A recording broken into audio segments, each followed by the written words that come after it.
চলমান আলোচনার মধ্যে বাংলাদেশি পণ্যের ওপর ৩৫% শুল্ক আরোপ করেছে ট্রাম্প প্রশাসন। প্রধান উপদেষ্টা ডক্টর মোহাম্মদ ইউনূসকে লেখা এক চিঠিতে বিষয়টি জানিয়েছেন যুক্তরাষ্ট্রের প্রেসিডেন্ট ডোনাল্ড ট্রাম্প। যুক্তরাষ্ট্রের সঙ্গে বাণিজ্য ঘাটতি নিরসনের বিষয়ে সমাধান না এলে ১ আগস্ট থেকে দেশটিতে পণ্য রপ্তানিতে বর্ধিত হারে শুল্ক দিতে হবে বলেও সতর্ক করা হয়েছে। অতিরিক্ত এই শুল্ক হার কার্যকর হলে বাংলাদেশের অর্থনীতিতে কী ধরনের প্রভাব পড়বে, বিস্তারিত জানাচ্ছেন সহকর্মী শাহাদাত রিফাত।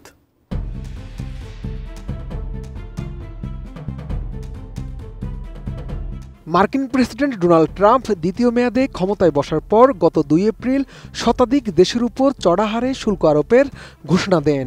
সেই ধারাবাহিকতায় বাংলাদেশের উপরও বাড়তি ৩৭% শুল্কের ঘোষণা আসে। তবে শুল্ক পূর্ণ বিবেচনা করতে ট্রাম্পকে চিঠি পাঠান প্রধান উপদেষ্টা ডক্টর মোহাম্মদ ইউনূস। বাণিজ্য ঘাটতি কমিয়ে আনতে পদক্ষেপ নেয়ার কথা তুলে ধরে শুল্ক আরোপের সিদ্ধান্ত ৩ মাস স্থগিত রাখার অনুরোধ করা হয় সেখানে।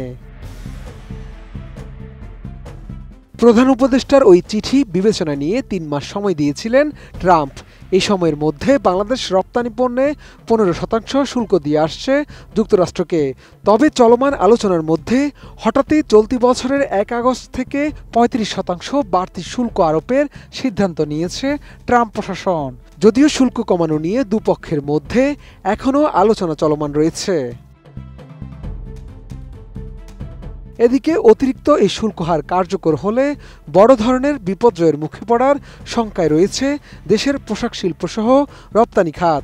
বিশেষ করে পোশাক খাতে বড় ধরনের অশনি সংকেত দেখা দিতে পারে ধারণা করছেন সংশ্লিষ্টরা। কারণ ট্রাম্প প্রশাসনের এই পদক্ষেপ যুক্তরাষ্ট্রের বাজারে বাংলাদেশি পণ্যের প্রতিযোগিতার সক্ষমতা অনেকটা কমিয়ে দেবে। বিশ্বমানের থার্মিক্স রড, সালাম স্টিল থার্মিক্স, দেশের একমাত্র থার্মিক্স রড। মূলত যুক্তরাষ্ট্র হলো বাংলাদেশের পোশাক খাতের সবচেয়ে বড় বাজার। এই বাজারে যদি এমন চড়া হারে শুল্ক দিতে হয় তবে তৈরি পোশাক শিল্পের মুনাফা কমে যাবে। এছাড়া এর ফলে ইউরোপীয় ইউনিয়নের বাজারেও নেতিবাচক প্রভাব পড়তে পারে, এমনটি মনে করেন বিশেষজ্ঞ ও পোশাক শিল্পের ব্যবসায়ী সংগঠনের নেতারা। তথ্য বলছে দেশের রপ্তানি আয়ের ৮৪% আসে তৈরি পোশাক থেকে। আর একক দেশ হিসেবে বাংলাদেশ যুক্তরাষ্ট্রের সবচেয়ে বেশি তৈরি পোশাক রপ্তানি করে। গত বছর মোট রপ্তানির ১৮% ছিল যুক্তরাষ্ট্রে। দেশটির বাজারে মোট রপ্তানি পণ্যের ৮৭% হচ্ছে তৈরি পোশাক। গত বছর বাংলাদেশ থেকে যুক্তরাষ্ট্র $৭৩৪ কোটি তৈরি পোশাক রপ্তানি করে। মার্কিন বাণিজ্য প্রতিনিধির দপ্তরের তথ্য অনুযায়ী গত বছর বাংলাদেশ যুক্তরাষ্ট্রে $৮৩৬ কোটি পণ্য রপ্তানি করেছে। এর বিপরীতে যুক্তরাষ্ট্র থেকে $২২১ কোটি পণ্য আমদানি করেছে বাংলাদেশ।